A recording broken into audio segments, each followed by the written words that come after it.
Ty Gibbs making a scene at Martinsville. Who could have foreseen it? Coming up next.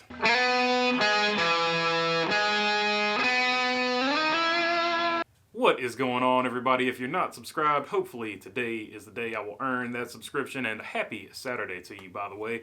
Well, let's talk about what happened last night. Congratulations to Daniel Jones, but nobody is going to be talking about that because, well, Ty Gibbs was on the receiving end of a bump from Sam Mayer, and chaos ensued.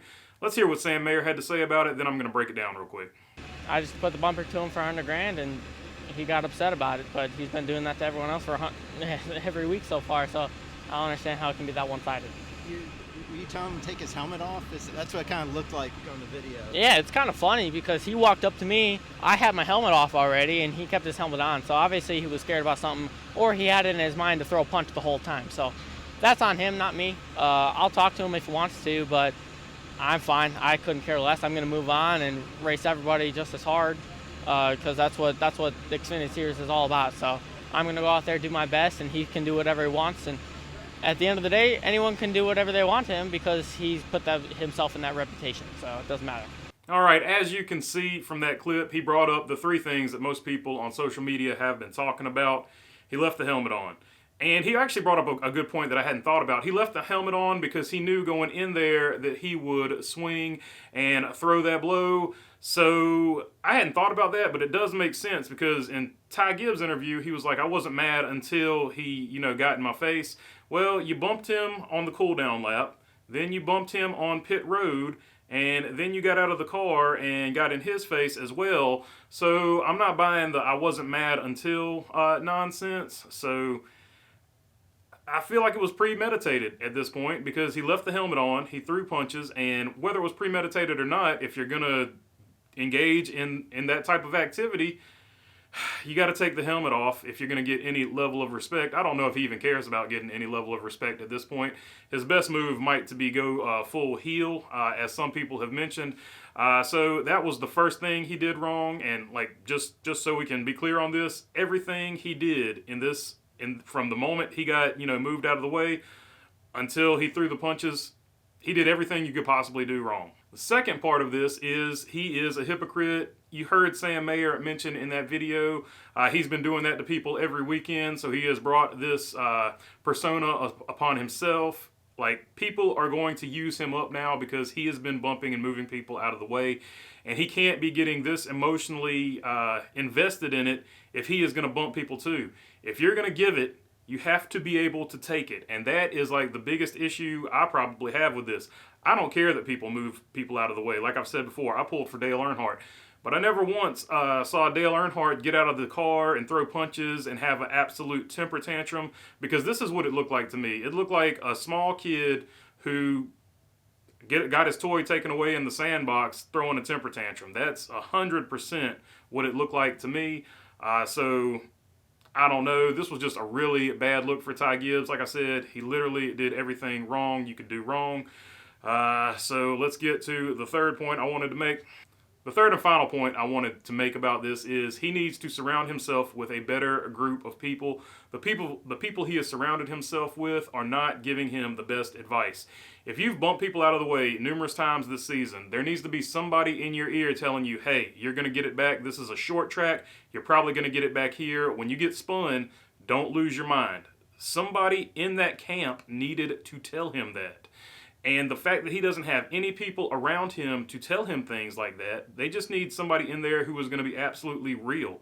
And they don't have anybody in there that is going to be absolutely real right now from what I have seen. Or if they do, he's not listening to them, which could be another problem. But he needs at least one person in that circle who's going to sit him down and say, hey, when you get bumped, you can't act like that. Because it's going to drive away sponsors, it's going to drive away fans, and it's going to make other drivers race you aggressively the way Sam Mayer raced you. Because that's what you've been doing to people. So he needs somebody to just sit down and have a reality check with him. And I mentioned sponsors. Let's look at this tweet from Marcus Lemonis. Now, I'm not saying this was directed at Ty Gibbs, but I'm just saying Marcus Lemonis tweeted this when all this was happening. And Marcus Lemonis is a massive sponsor to a lot of these guys. So if Marcus Lemonis is thinking this, I think a lot of other sponsors are thinking this as well. So going forward, I think Ty Gibbs needs to keep in mind, no matter how he actually feels in the race car, he needs to keep a cool head. Now, I made a video earlier in the week talking about a lot of people hate Ty Gibbs and why they hate Ty Gibbs. And I think for those people that hate Ty Gibbs, those emotions were reaffirmed tonight with how he acted. And I think even some of the people that support Ty Gibbs were like, this was just an ugly incident, and they'll defend him anyway, but they don't, I know deep down they probably don't want to defend him. And I'm actually super proud of all of the Ty Gibbs fans that say, I still support him, he's still my guy, but tonight was an ugly night, because I feel like if you're a Ty Gibbs supporter, that is probably the best take to have. So, bad night for Ty Gibbs. He's young, he's 19, he has time to learn, but tonight was definitely not a great look. And I mean, Sam Mayer made contact with him. You can put some of the blame on Sam Mayer if you would like to, but Ty Gibbs did everything you could do wrong from start to finish, from when he got bumped to when the race ended. Just a bad night for Ty Gibbs. All right, one more thing before I go. You see the Penske flag up there. That is for a fan of the show, really cool guy named Mr. Rodney Collier. He is going through some medical stuff right now, so keep him in your thoughts and prayers. I actually bumped into his friend at the racetrack, and I actually got to get on the phone and talk with Rodney. He's probably going to be okay, but definitely keep him in your thoughts and prayers, and that is what the Penske flag is up there for. Don't worry, Kyle Larson fans. We still got the Larson hat. We got the big Larson.